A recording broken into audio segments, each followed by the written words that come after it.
Hello, good people of the internet. This is Tommy Kelly from adventuresinwoobu.com and the47s.com.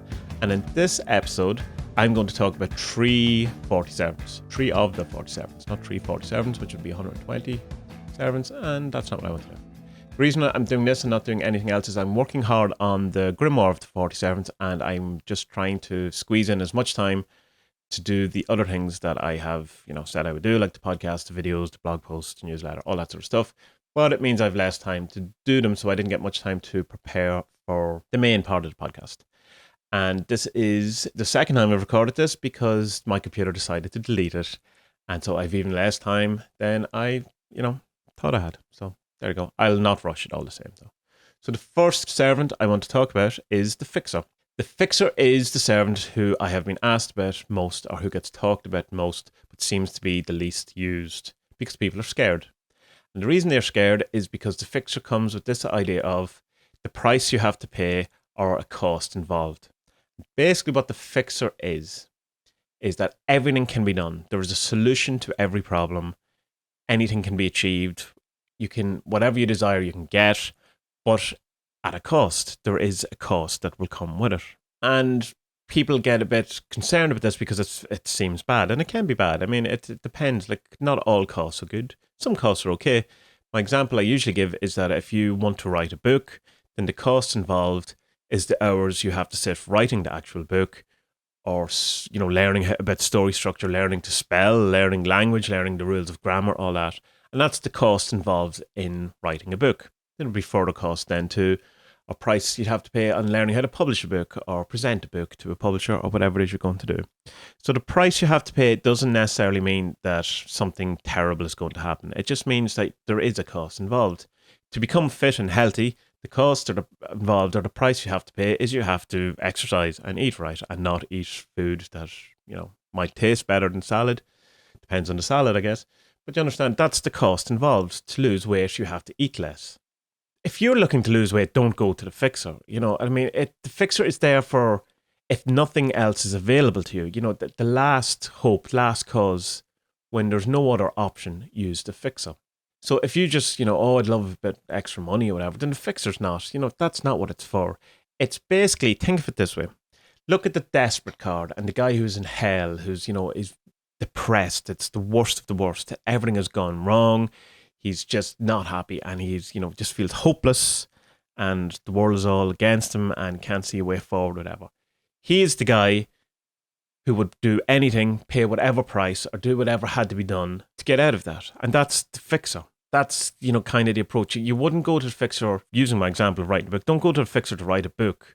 No, go to other servants for your things before that. But if it's like, think of it as like St. Jude, if you're aware of St. Jude, who's the patron saint of lost causes or last hopes. Go to the fixer when all else has failed, when nothing else has worked. He will get a result, but there will be a cost. Because the reason there is the cost is because sometimes things have to happen that you don't want to happen in order to get the thing you really do want to happen. There is a warning that comes with the fixer. Don't use it willy-nilly, or don't use him, just for everyday, kind of things. When the shit hits the fan and nothing else has worked, and you need the solution, go with the fixer and be prepared to pay the cost. Can you know what the cost is up ahead? Sometimes you will know the cost, and I think that's the problem with a lot of things. Is people are aware of the cost of what they want and just don't want to pay it, and are trying to bargain with the fixer. Oh, can I do this, less and still get the result? If you go to the fixer, you have to be open to everything. Have anything happen. Being totally resistant free. You'll get your outcome, but anything else could happen. Most of the time you'll know, depending on the situation, what has to happen. Like if you're looking for this particular job, someone else has it, then one of the parts of the price that has to be paid is that this other person has to lose their job and all the fallout that goes with that. If you did want to lose weight, and say you wanted to lose weight in 3 weeks, you wanted to lose 3 stone in 3 weeks, and you ask a fixer, huge likely that you will get sick, because the most effective or quickest way of losing weight is to be sick. So, that's how it is. That's the price you pay. That's the cost of doing business. Don't use the fixer unless you need to. Okay, so moving on to happier or more I suppose, prosperous servant, we have the fortunate. And the fortunate's a pretty obvious card what it is. It's all the good things. It's money, it's happiness, it's prosperity, it's wealth, it's joy, it's pleasure. It's, the sunny summer's day with friends, or it's the sunny summer day on your own, depending on what type of person you are. It's all the good things. It's everything that you want. Oh, when life is working well, everything is working out, everything is falling into place, nothing bad's on the horizon, you're not even thinking about bad things, everything is just wonderful. You're being showered with prosperity and happiness and joy. And the fortunate is just the most wonderful servant of all of the happiness, joy, pleasure, everything is okay, everything is more than okay, everything is brilliant, everything is happy, everything is wonderful. So the next card is, or next servant is the gatekeeper. And the gatekeeper is the servant who allows you into anything that you feel locked away from, or kept out of, such as, say, social circles, or again, going back to the job thing of you feel you're not getting in, management isn't listening to you, or there's like you're just not getting into that room. You're not, gatekeeper will be good to get you that job interview, because get you the foot in the door. He won't be the guy who'll get you the job. He'll be the guy who get you the job interview. It won't be the guy who gets you the sale, but it'll be the guy who gets you the phone call or gets you the meeting with the guy who you then pitch your sales pitch to. So getting you in the door, or getting you into places that are hard to get into, that you feel locked away from. And so, like, say, social circles, say, I'd like to be part of that clique, whatever way you want to pronounce that. He can get you in that door, into that clique. But then what you do is up to you. It doesn't mean you're going to be hit, or that you'll stay there forever. That's up to you. It's just the foot in the door guy, It's also useful in houses, or buying houses or homes, to get you the keys to this house or whatever, to find that perfect house, to get you into it. Again, probably not, he'll get you in. You're not guaranteed, he's not guaranteed a happy home or problem-free. It's the key in the door. It's the foot in the door. It's, the phone call to that person, getting into that place that you feel put out or locked out of. And anything that comes with keys too as well, anything that's hidden, anything that's kept away from you or excluded from you is very useful for it and all that.